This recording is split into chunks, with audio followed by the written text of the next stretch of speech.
Assalamualaikum warahmatullahi wabarakatuh. My name is Nick Amber Shaikal bin Nick Nur Azam.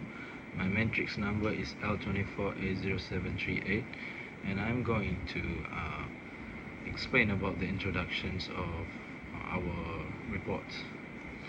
In this case study is about a negotiation between a buyer and a seller involving a second-hand car, the process of buying and selling a second-hand car.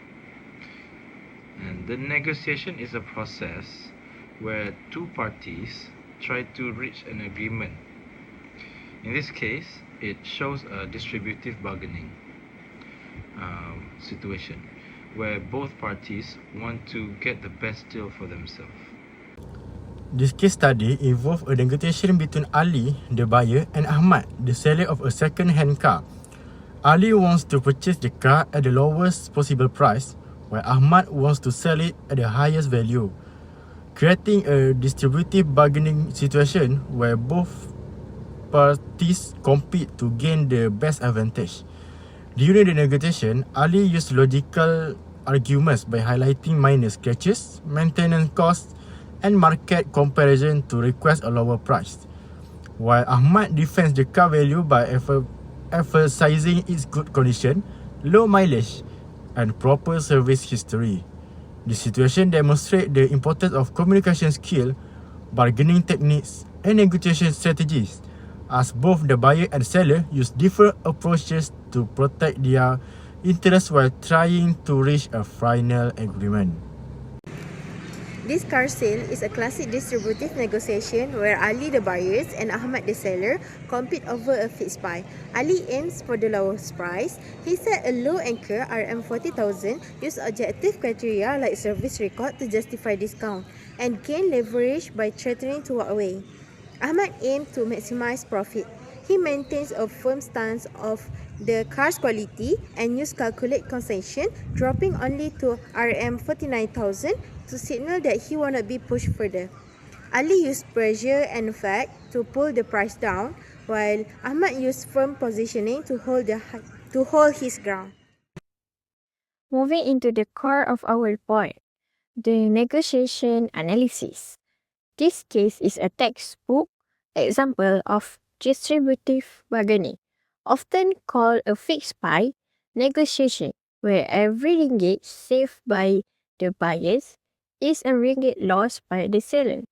To understand how Ali and Ahmad reached an agreement, we must look at the public figure versus their private intention.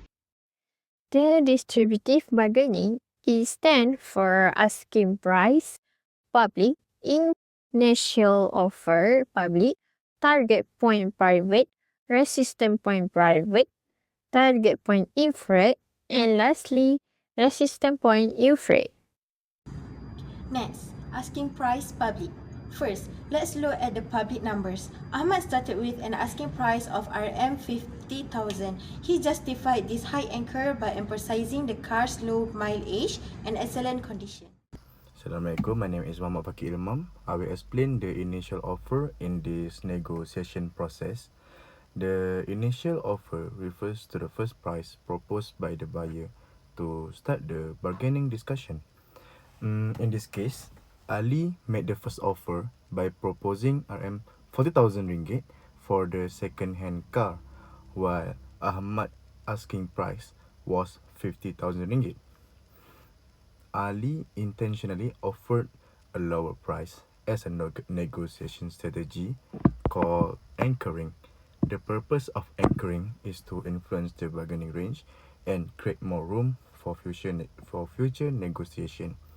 By starting low, Ali hoped that the final agreement would be closer to his budget.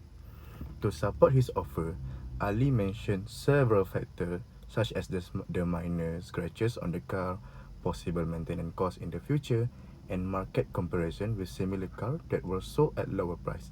This made his offer appear more logical and reasonable instead of simply offering a random low price. In any strategic negotiation, the target point represents the ideal price of outcome that a party realistically hopes to achieve based on their research and objective. In this scenario, we see a clear distributive bargaining example where Ali, the buyer, has set his target point at RM 43,000 to maintain cost efficiency, while Ahmad, the seller, aims for a target point of 47,000 to maximize his return. The RM 4000 gap between these two aspirations define the initial bargaining range. The success of the negotiation will ultimately depend on how both parties manage their concessions to find a middle ground within the zone of possible agreement of ZOPA without compromising their individual bottom of lines. The discussion becomes tense when Ahmad, the seller, insists the car price is fixed because of its low mileage and good condition. In this situation, Ali acts as the buyer of the second car. Instead of rejecting the offer immediately, Ali asks detailed questions about the car's service history, repairs and possible hidden problems.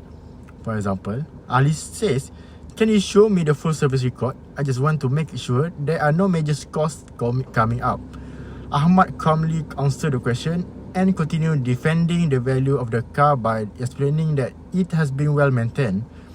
Rather than arguing directly about the price, Ali compares the car with a similar model in the market.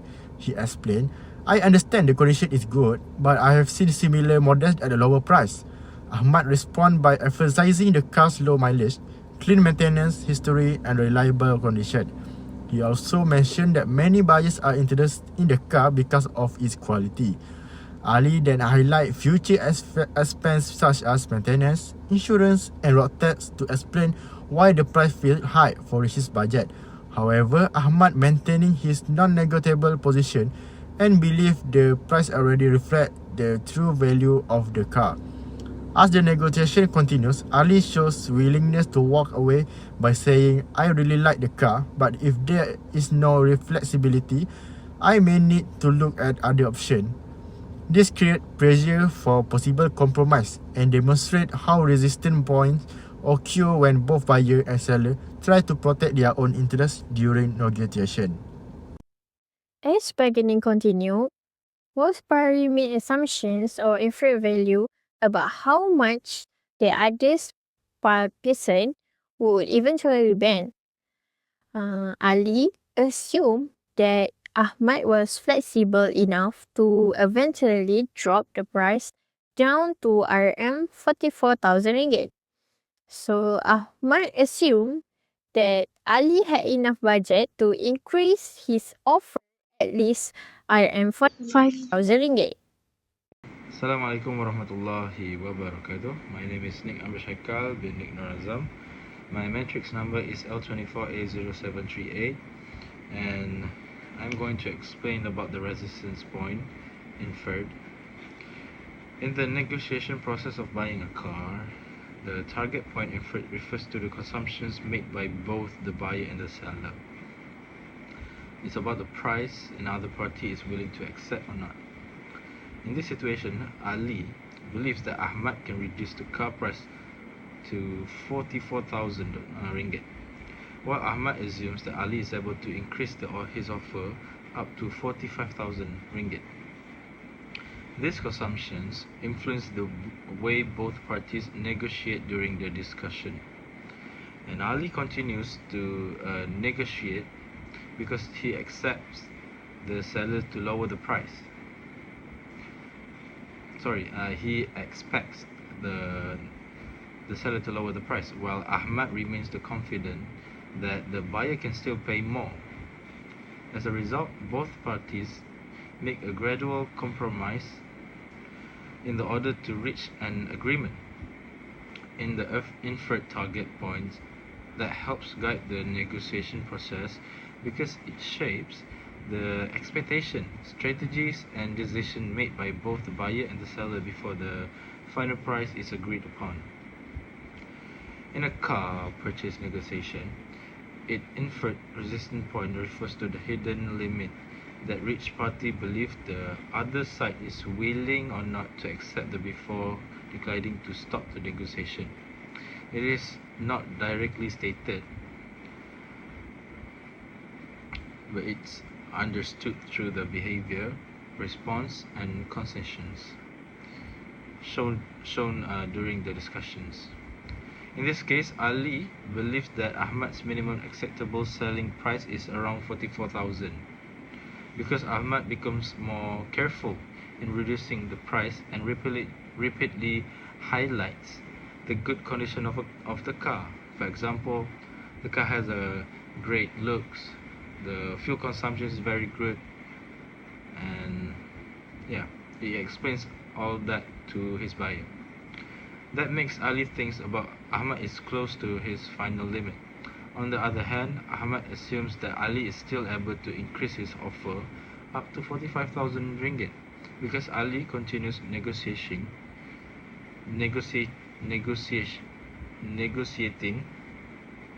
even after his earlier offers are rejected. Ahmad intercepts this as a sign that Ali has a higher budget than he initially claims. Therefore, the inferred resistance plays an important role in the negotiation process because it helps both buyer and the seller estimate how far they can continue the bargain before one side decides to walk away from the deal. That is all from me. Thank you very much. So the final agreement, or we call it the final outcome, is the negotiation conclude that through a series of slow calculation price adjustment, Ahmad reduced his price incrementally to protect his profit, while Ali slowly increased his offer. In the end, they reached a settlement of 44,500 ringgit. Even though neither party hit their exact target point, the price fell within a range that both sides were willing to accept, resulting in a successful agreement for both Ali and Ahmad. Now, I will explain the negotiation process in this case study. The negotiation started when Ahmad advertised his second-hand car with an asking price of 50,000 ringgit, and Ahmad believed the price was fair because the car had low mileage and was still in good condition. This asking price acted as an anchor in the negotiation. After that, Ali became interested in buying the car. However, he felt that the price was too high based on his budget and the market price of similar cars. To start the negotiation, Ali made an initial offer of RM40,000 ringgit. This is called an anchoring strategy because the buyer started with a low offer to create room for bargaining. And then Ahmad rejected the offer because he thought it was too low. He then made a counter offer of 49,000 ringgit. Ahmad only reduced the price slightly because he wanted to protect his profit and maintain the value of the car. During the discussion, I asked about the car service history, maintenance records, and possible repair costs. He also compared the car with similar models in the market to support his argument for a lower price. Meanwhile, Ahmad defended the car values by emphasizing it is a good condition and a low mileage. As the negotiation continued, both parties slowly made concession. Ali gradually increased his offer, while Ahmad slowly lowered his asking price. Ali also mentioned that he might look for other options if the price stayed too high, which increased his bargaining power. Finally, after several rounds of discussion, both parties final price of 44,500 ringgit. This agreement was acceptable to both Ali and Ahmad because it fell within their bargaining range. Overall, the negotiation was successful because both parties used communication, bargaining strategies, and compromise to reach an agreement. That's all for the negotiation process. Thank you. In a conclusion, the negotiation between Ali and Ahmad perfectly illustrates distributive bargaining in action, where both sides use tactical moves like Ali's market-based ensuring and Ahmad's control concessions to protect their interests. By maintaining a professional and strategic dialogue, they successfully breached the price cap to reach a final agreement of Rm44,500. This outcome highlights that a successful negotiation relies on the balance of strategic patience and effective communication to find a mutually acceptable middle ground. Thank you.